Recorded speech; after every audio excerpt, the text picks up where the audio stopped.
च सुरेंद्रे च कौशिके पाद संस्पृशि निर्विशेष मनस्काय श्री वीरस्वामिने नमः। आयारो आगम में कहा गया है, हृणाति वाइज्ज कंचनम आश्रय, कि किसी की हिंसा मत करो। शास्त्रों में जो कल्याणी वाणी है उसमें हमें अहिंसा की बात, संयम की बात, तपस्या की बात, इधर सत्य, फिर अचौर्य, ब्रह्मचर्य, अपरिग्रह और फिर रात्रि भोजन विरमण, ऐसी बातें मिलती हैं। तो यहाँ हिंसा का निषेध किया गया है। हृणाति वाइज्ज कंचनम, किसी का अतिपात मत करो, किसी के प्राणों को गिराओ मत, हिंसा मत करो। भाष्य में यहाँ तक कहा गया कि वे साधु चिकित्सा के लिए भी किसी प्राणी की हिंसा न करे, कि साधु के भी शरीर में बीमारी हो सकती है। बीमारी के मूल कारण है वो भीतर में है। ऊपरी तौर पर बीमारी का निदान होता है, बीमारी के कारण होते हैं। डॉक्टर चिकित्सा जगत में ये एमआरआई, सीटी स्कैन, एक्सरे आदि आदि ये जांच के तरीके, ब्लड टेस्ट कराओ, वो कराओ, कि इनके आधार पर डॉक्टर निष्कर्ष पर पहुंचता है कि गड़बड़ मूल कहाँ पर है, जिसके कारण से मरीज को तकलीफ हो रही है। और जो मूल जो निदान होता है उस कारण का निवारण करके चिकित्सक मरीज को आरोग्य प्रदान करने का प्रयास करता है। और ये वैसे ठीक भी है, बात यथार्थ भी है कि कारण को खोज लो, कारण का निवारण करो, ताकि कार्य भी खत्म हो जाए। यह कार्य कारणवाद का सिद्धांत है कि कार्य अकारण नहीं होता है। कोई भी कार्य होता है, घटना घटती है, तो उसके पीछे कोई न कोई कारण सामान्यतया होता ही है। कि घड़ा बना है तो घड़े के निर्माण का कारण क्या है? उपादान कारण, निमित्त कारण, निर्वर्तक कारण। कि घड़े का, घट का उपादान कारण है मृत्तिका, मिट्टी मूल कारण है घड़े का। साथ में साधन सामग्री, कुंभकार, ये भी एक कारण है, पर मुख्य कारण मिट्टी है। मुख्य कारण को उपादान कारण कहा जाता है। तो बीमारी भी हुई है तो उसका भी उपादान कारण अध्यात्म शास्त्र के अनुसार कार्मण शरीर, भीतर के कर्म, पाप कर्म कोई किए हुए हैं, वो मूल कारण है बीमारी का, तकलीफ का। जैन दर्शन की भाषा में असाथ वेदनीय कर्म, जो पहले बंधा हुआ है, किया हुआ है, उसके कारण से आदमी दुख पाता है, बीमारी होती है, शरीर में कष्ट होता है। तो किस जन्म में आदमी ने पहले किस योनि में पाप कर्म किया होता है, पता नहीं कितने जन्मों बाद भी उसको उसका फल भोगना पड़ सकता है। महात्मा के पैर में तकलीफ हो गई, कोई कांटा चुभ गया, तकलीफ हो गई, तो शिष्यों ने पूछा, गुरुदेव आप जैसे योगी, साधक, सन्यासी, करुणावान, दयावान, परोपकारी, उनके शरीर में यह तकलीफ क्यों हो गई? सामान्य आदमी के हो तो मान लें हो गई, आप जैसे संयमी पुरुष हैं, तपस्वी हैं, त्यागी, परोपकारी, दयालु, उनके पैर में तकलीफ क्यों हो गई? तो महात्मा ने कहा, भाई इसका भी कारण है कि 91 जन्म पहले मैंने एक पुरुष का वध किया था, हत पुरुष को हत किया था। उस समय जो मेरे पाप कर्म बंधा था, आज उसका फल मुझे मिल रहा है और मेरे पैर में यह तकलीफ हो गई है। तो किस जन्म का कर्म कब वो फल देने के लिए उदय में आ जाए, तो यह कार्बन शरीर है, वो मूल कारण है। पर हम चिकित्सा जगत में औषधि आदि के द्वारा बीमारी का निवारण भी करने का प्रयास करते हैं। पर साधु के लिए कि चिकित्सा कराओ भी तो हिंसा जन्य दवाई मत जैसे कि तुम्हारी दवाई के लिए किसी जीव जंतु को मारना पड़े, मार करके दवाई बनाना पड़े, तुम्हारे लिए जीव हिंसा हो, तो वैसी चिकित्सा को तुम स्वीकार मत करो। और यहाँ तक के चिकित्सा में, एक्सरसाइज में कोई कहे भी तुम फूंक दे करके वो भीतर की शक्ति को बढ़ाओ, फेफड़ा आदि जो भी कि फूंक दे दे करके शक्ति बढ़ाने का कोई एक्सरसाइज, तो वहाँ भी ध्यातव्य भी फूंक देना भी साधु के लिए सामान्यतया निषिद्ध है कि फूंक से भी किसी सूक्ष्म जीवों की हिंसा हो सकती है। तो वे नाति वा यज्ञ कंचनम, किसी की हिंसा मत करो। साधु की भूमिका में अहिंसा महाव्रत है। पर आप लोग जो सामान्य गृहस्थ हैं, सन्यासी नहीं हैं, साधु नहीं हैं, उनके लिए जितना अहिंसा पाल सकें कि कम से कम फालतू हिंसा तो मत करो। जितना संभव हो सके उतना हिंसा से बचने का प्रयास करो। कि गृहस्थ जीवन में 3 प्रकार की हिंसा हो सकती है, आरंभजा, प्रतिरोधजा और संकल्पजा। कि आप लोग जैसे रसोई बनाते हैं, खाना बनाते हैं, अग्नि समारंभ करते हैं, खेती बाड़ी करते हैं, अनाज पैदा करते हैं, इस सारे उपक्रम में यानी रोटी पाने के लिए आदमी को हिंसा का सहारा लेना पड़ता है। वो भी है तो हिंसा, पर वो हिंसा कोई निंदनीय हिंसा नहीं है, वो एक असत्य, जिसको टालना असत्य है, इस कोटि की हिंसा है। तो गृहस्थ के लिए वह हिंसा, उसमें जितना अल्पीकरण हो सके, जितना कम वो हो, वो ध्यान दिया जा सकता है। वो कोई इतनी निंदनीय हिंसा नहीं है, क्योंकि शरीर को टिकाने के लिए खाना पड़ेगा और खाने के लिए कुछ करना पड़ेगा, कुछ करने में फिर हिंसा भी हो सकती है। ये आरंभजा हिंसा की बात मान ली। दूसरी है प्रतिरोधजा हिंसा, कि रक्षा के लिए कुछ करना पड़े तो।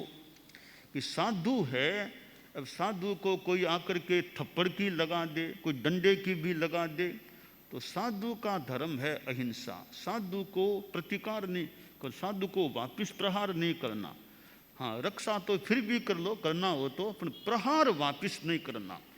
थप्पड़ लगा दी तो लगा दी, रास्ते में रोड पर स्कूटर ने कोई टक्कर लगा दी, ठीक, हम अपनी सावधानी रखें, फिर भी टक्कर लगा दी तो उस स्कूटर वाले आदमी को तकलीफ न पड़े, न पुलिस में बयान देना, न कोर्ट में जाना, हमें कुछ नहीं करना। हमारा धर्म है क्षमा, सहन करो, क्षमा दे दो, किस उसको तकलीफ पड़े ऐसा काम साधु नहीं करे।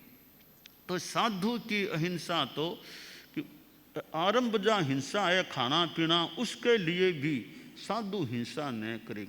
कि साधु के लिए कोई खाना बना दे तो वो भी खाना साधु स्वीकार न करे कि मेरे लिए आपने रसोई बनाई है तो वो मुझे नहीं कल्पती।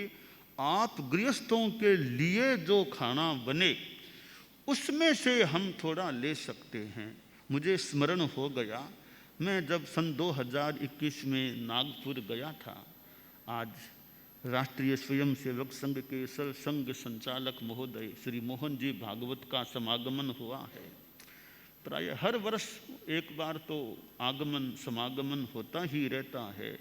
यह भी एक विशेष बात ही माने कि भी इतने बड़े व्यक्तित्व हैं और हमारे पास हर साल समागमन करते हैं, क्योंकि हमारी तो सीमाएं रह गई, पर आपका पदार्पण होता रहता है, हर साल प्रायः होता है।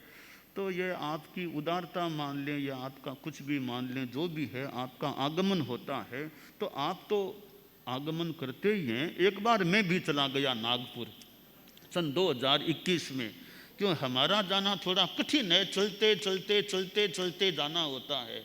आपको तो फिर भी फ्लाइट मिल जाए, ट्रेन मिल जाए, कार मिल जाए, वो सुविधा हमें प्राप्त नहीं है, न हम अभी वर्तमान में न चाहते कि वो सुविधा हमें मिले। तो पद यात्रा के द्वारा हम नागपुर चले गए। तो संघ के मुख्य वो संघ कार्यालय में भी कई घंटों या कुछ देर तक रहना हुआ। तो भोजन भी करना था। तो कोई मुनि जी आए कि आप भिक्षा लो। तो मैं बाहर गया तो भागवत साहब वहीं थे। मैं कभी हमारे साधुओं का साधु के लिए तो बनाया हुआ न हो तो हम लें। तो फिर हमने आपके हाथ से भी भिक्षा ले ली वहाँ जाकर भी, कि आपके जो यहाँ बना हो, आपके कार्यकर्ताओं के लिए, आपके अतिथियों के लिए, आपके लिए जो खाना बना है साधुओं के लिए नहीं बनाया, उसमें से थोड़ा सा हिस्सा आप हमको दे दें। यह हमारी भिक्षा की विधि है कि साधु के लिए स्पेशली कुछ न बने। आपके घरों आदि में जो बने, 20 रोटियां मान लो बनी है, आप जितना चाहें आधी रोटी, एक रोटी साधु को भिक्षा में दे दें। आपके क्या फर्क पड़ेगा? 20 में आधी एक रोटी दे दी तो क्या कितना फर्क पड़ेगा? यूँ साधु जगह जगह जाकर भिक्षा में ग्रहण करके अपने पेट की उदर पूर्ति कर ले, पेट की पूर्ति कर ले। तो यह साधु के लिए तो आरंभजा हिंसा से भी बचने की बात है कि खाना पीना के लिए हिंसा न हो, अहिंसा से जो मिले। अब दूसरी जो यह हिंसा एक रक्षा की हिंसा है, तो साधु को रक्षा के लिए भी हिंसा नहीं करना। साधु को कि मेरे बचाव के लिए मैं किसी की हिंसा करूं, साधु के लिए यह भी अस्वीकार्य है। भी मुझे तकलीफ हो तो हो जाए, मैं अपनी रक्षा एक निवारण के रूप में जिसमें हिंसा न हो वहां तक कर लूं, पर रक्षा के लिए हिंसा करनी पड़े, प्रहार करना पड़े, वो कार्य साधु को नहीं करना। तो साधु को यहाँ तक कोई मार दे तो मार दे, साधु को मारने का प्रयास नहीं करना। यह परम या विशिष्ट एक साधुओं की अहिंसा है कि मेरे कारण से दूसरा कोई न मरे। एक साधु जी थे, भिक्षा के लिए एक घर में गए। तो एक सुनार स्वर्णकार के घर में गए। तो स्वर्णकार वहाँ अपने कार्यालय में बैठा था। साधु वहाँ गए और कहा मैं भिक्षा के लिए आया हूँ, कोई आपके घर में रोटी कुछ बना हो तो मैं भिक्षा के लिए आया हूँ। स्वर्णकार उस समय कोई राजा की आज्ञा से सोने के जौ यूं बना रहा था। कुछ बना लिए थे, कुछ काम बाकी था। तो स्वर्णकार ने सोचा कि रसोई तो अंदर है, तो मैं अंदर जाऊं, कुछ रोटी राबड़ी हो तो लेके आ जाऊं, साधु को भिक्षा में देनी है। और ये साधु जी खड़े हैं, इसमें क्या खतरा है?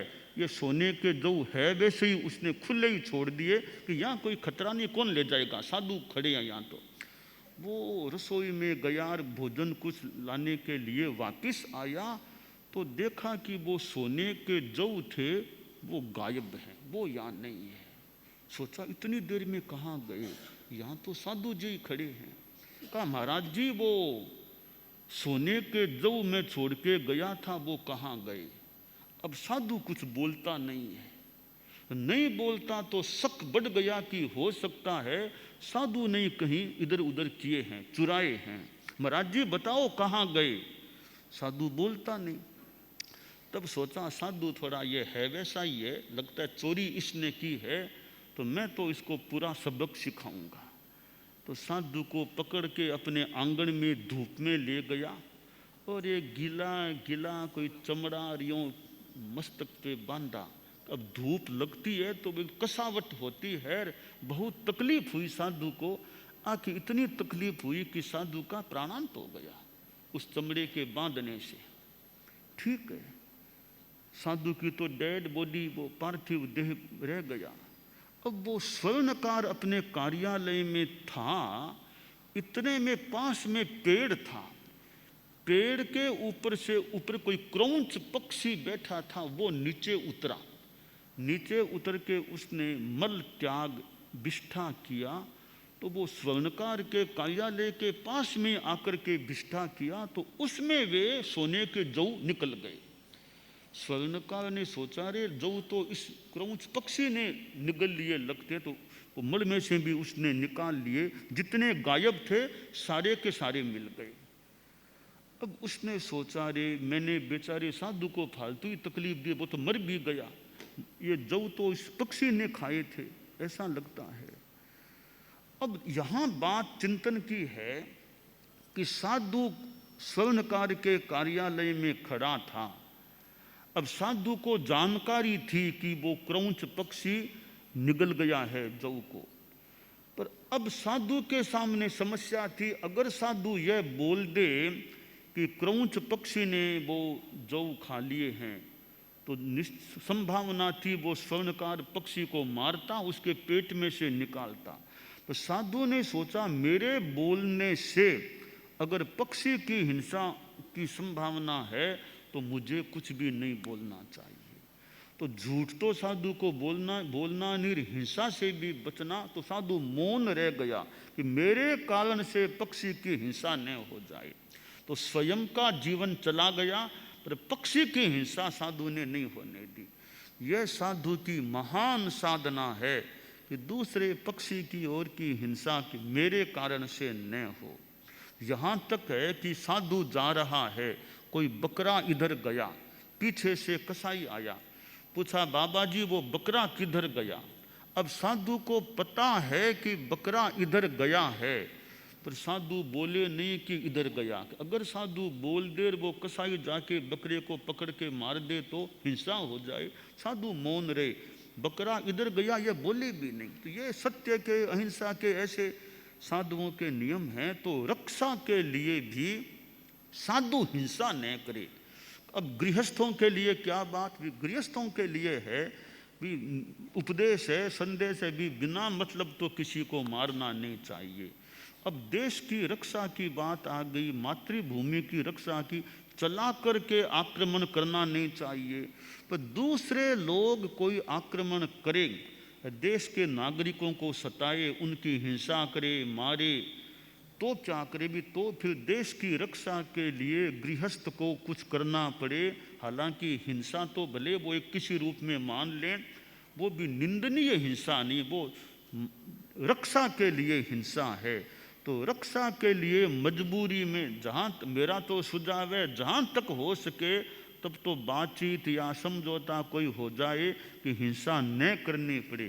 करनी पड़े देश के लिए, तो देश के सैनिक हैं और हैं, तो वो फिर उनका एक कर्तव्य है। वहाँ एक चिंतन की बात है, वो देखने में तो हिंसा वैसे है भी, द्रव्य हिंसा तो है ही, उसके पीछे मूल भावना मारना नहीं, मूल भावना रक्षा है कि देश की रक्षा हमारा कर्तव्य है। तो उसके लिए प्रेम से काम हो तो बहुत ही बढ़िया, वो काम नहीं होता है। और देश की रक्षा के लिए शस्त्र का उपयोग करना पड़ा, उसके भीतर में मूल भावना रक्षा की है, मूल लक्ष्य मारना नहीं होना चाहिए। अब प्रशासन है, अब शहर में कोई अशांति फैलाए तो पहली बात है उनको प्रेम से समझाओ भी ऐसा मत करो मत करो। फिर करना पड़े जितना अल्प हिंसा से काम हो जाए, लाठी चार्ज, अश्रु गैस आदि से, अब और ज़्यादा करना पड़े, मजबूरी है, मानते नहीं है, तो वो वहाँ लक्ष्य है नगर की शांति। लक्ष्य मारना नहीं है, मारना जो साधन है उसका साध्य शांति है। तो शांति के लिए मजबूरी में कुछ कड़ाई करनी पड़ती है और कोई उपाय नहीं है। तो वो रक्षात्मक हिंसा है, वो गृहस्थ के लिए इस रूप में मजबूरी में करने पड़े तो निंदनीय नहीं है। तीसरी हिंसा संकल्प जा, न कोई रक्षा की बात, न कोई भोजन पानी की बात, मन में आ गया, लोभ जाग गया, गुस्सा आ गया और किसी को मार दिया, ऐसी अमुक को मारना मुझे, यूँ लक्ष्य बना करके क्रोध से, लोभ से, इस प्रकार जो संकल्प से हिंसा की जाए, वो हिंसा गृहस्थ को भी नहीं करनी चाहिए। कुछ किसी के पास आभूषण है, बस मार दिया और आभूषण ले लिया, इस प्रकार की ये हिंसा है। वो हिंसा गर्हणीय कोटि में या त्याज्य कोटि की हिंसा गृहस्थों के लिए भी, जो कि एक अनावश्यक है और निंदनीय भी है, गलत है, उस हिंसा को तो गृहस्थ को भी छोड़ना चाहिए। तो शास्त्र में कहा नाति वायज या नाई वायज कंचनम आश्रय, किसी की हिंसा मत करो। तो हमारे जीवन में अहिंसा, सत्य, ये तत्व रहते हैं तो शांति भी छोटी बात है। मूल बात है आत्मा निर्मल रहती है और आत्मा मोक्ष की ओर, सर्व दुख मुक्ति की ओर अग्रसर हो सकती है। तो आज श्री भागवत साहब का हर वर्ष के क्रम के अनुसार पादार्पण हुआ है। और ऐसे व्यक्तित्व जो बहुत चिंतनशील हों, मनीषी हों, ज्ञानी हों, जिनका प्रभाव हो और जिनके भीतर कुछ एक परोपकार की जो भावना हो, एक निष्ठा हो और विद्वत्ता, बौद्धिकता हो, और ऐसे व्यक्तियों की बात, ऐसे व्यक्तियों के भाषण से, ऐसे व्यक्तियों के पथ दर्शन से भी दूसरों का भला हो सकता है, कल्याण हो सकता है। प्रश्नों के उत्तर, कि प्रश्नों का उत्तर भी योग्य व्यक्ति से मिले, अधिकृत व्यक्ति से मिले, उसका अधिक महत्व हो सकता है। कि किसी ने कहा कितने प्रश्नों के उत्तर आपने दे दिए थे, तो ये प्रश्नों के उत्तर से भी दूसरों को लाभ मिल सकता है। तो प्रश्नकर्ता तो स्वतंत्र है, उत्तरदाता थोड़ा प्रतंत्र हो जाता है। तो उत्तरदाता को तो प्रश्न के घेरे में बोलना होता है, प्रश्नकर्ता तो कोई भी सवाल पूछ ले, तो यह उत्तरदाता भी एक समाधान दे दे, इतना सटीक यथार्थ के आधार पर उत्तर दे। एक तो उत्तर दे, वो उत्तर देने के लिए कुछ गोलमोल उत्तर दे दिया, वो बड़ी बात नहीं है। सटीक टू द पॉइंट यथार्थ के धरातल पर जो उत्तर दिया जाए, उस उत्तर को समाधान के रूप में देखा जा सकता है। तो आज भागवत साहब का समागमन हुआ है और आपके भाषण से औरों को भी आध्यात्मिक धार्मिक पथ दर्शन मिलता रहे और खूब धार्मिक आध्यात्मिक सेवा करते रहें, खूब अच्छा रहे। मंगल।